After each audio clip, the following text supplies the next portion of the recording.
हमारा अध्याय है वायुदाब। वायुदाब तथा पवन जलवायु के ऐसे अदृश्य तत्व हैं जो इसके अन्य तत्वों को महत्वपूर्ण ढंग से प्रभावित करते हैं। अन्य भौतिक पदार्थों की भांति वायु में भी भार होता है जिससे धरातल पर उसका दबाव पड़ता है। इसी को हम वायु दाब कहते हैं। किसी वायु स्तंभ का दाब उसके भार के बराबर होता है। किसी स्थान का वायु दाब है वो निरंतर परिवर्तनशील होता है।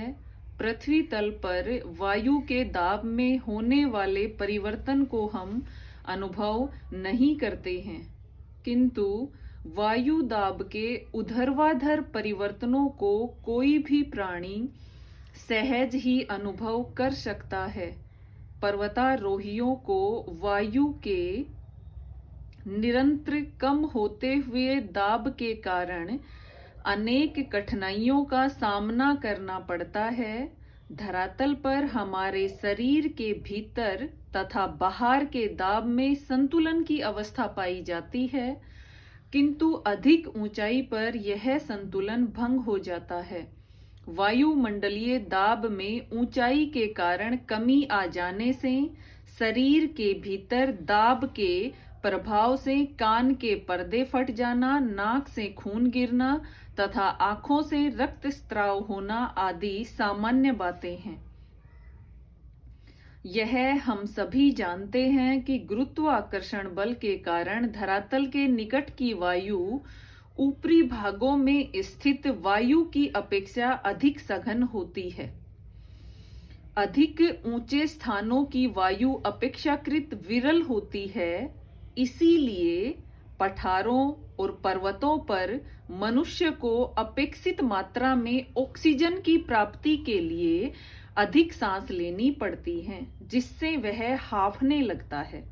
इसी कारण से पर्वतारोहण के समय ऑक्सीजन की बोतल ले जाना नितांत आवश्यक होता है। इस प्रकार यह स्पष्ट हो जाता है कि वायु दाब का ऊर्ध्वाधर वितरण उसके क्षैतिज वितरण की अपेक्षा अधिक महत्वपूर्ण है तथा उसका हमें अधिक अनुभव होता है, किंतु क्षैतिज वितरण जलवायु की दृष्टि से विशेष महत्वपूर्ण है। मौसम विज्ञान में वायु दाब का जलवायु तथा मौसम के तत्व के रूप में नहीं बल्कि उसके नियंत्रक के रूप में अध्ययन किया जाता है। ऋतु मानचित्रों में समदाब रेखाओं के द्वारा वायु भार का क्षैतिज वितरण प्रदर्शित किया जाता है, क्योंकि उसके द्वारा हमें मौसम की पूर्व सूचना प्राप्त करने में पर्याप्त सहायता मिलती है। वायु भार में थोड़ा भी परिवर्तन हुआ तो मौसम पर उसका प्रभाव अवश्य पड़ता है। मौसम के अन्य सभी तत्व जैसे मेघ, वर्षा, आंधी, तूफान तथा पवन आदि जिनका प्रत्यक्ष रूप से अधिक महत्व है, वास्तव में वायु दाब के ही नियंत्रित होते हैं। वायु दाब के महत्व के कारण पृथ्वी तल पर उसके वितरण का विशेष रूप से अध्ययन किया जाता है। वायुमंडल की विभिन्न ऊंचाइयों पर भी वायु दाब के वितरण का अध्ययन किया जाता है। मौसम की पूर्व सूचना आधुनिक युग में कितनी आवश्यक एवं उपयोगी है, इससे सभी भली भांति परिचित हैं। मौसम की भविष्यवाणियों में सहायक विभिन्न कारकों में वायु दाब का विशेष महत्व है।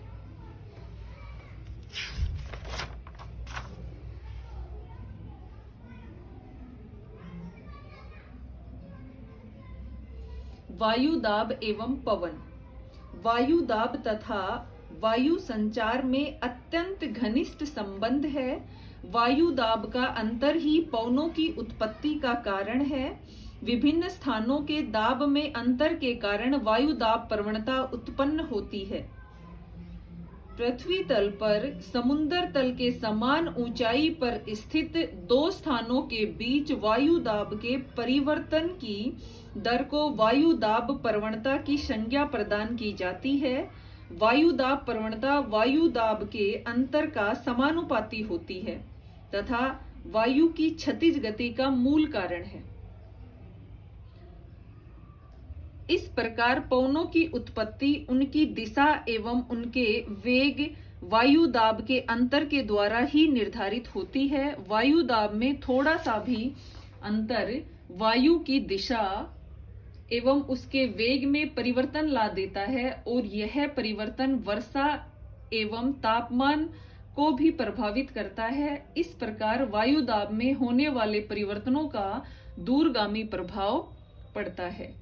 जलवायु के एक महत्वपूर्ण कारक के रूप में पवनों का भी विशेष महत्व है। इनके द्वारा मुख्य रूप से दो कार्य किए जाते हैं। पहला यह है कि पवनों के द्वारा निम्न अक्षांशों और उच्च अक्षांशों के बीच ऊष्मा का स्थानांतरण होता है, जिससे अक्षांशीय ताप संतुलन बनाए रखने में सहायता मिलती है। दूसरी यह है कि पवनों के द्वारा ही महासागरों से महाद्वीपों को आर्द्रता की संपूर्ति की जाती है, जिससे वृष्टि संभव होती है। सारांश यह है कि मौसम की विभिन्न प्रक्रियाओं का सूत्रपात अन्य कारकों के साथ वायु दाब की विषमता से भी होता है। वायु दाब मापने का यंत्र। वायु के दाब को मापने के लिए जिस यंत्र का प्रयोग होता है उसे वायु दाब मापी अथवा बैरोमीटर कहते हैं। इस यंत्र के द्वारा किसी स्थान का जो वायुदाब अंकित किया जाता है वह वायु में उपस्थित विभिन्न गैसों के आंशिक दबाव का योग होता है। वायु मंडलीय दाब सबसे अधिक शुद्धता के साथ पारे के बैरोमीटर द्वारा नापा जाता है। अन्य प्रकार के बैरोमीटरों की शुद्धता नापने के लिए पारे के बैरोमीटर को ही प्रामाणिक माना जाता है। पारे के बैरोमीटर का आविष्कार गैलीलियो के शिष्य टारिसेली ने सन 1664 में किया था।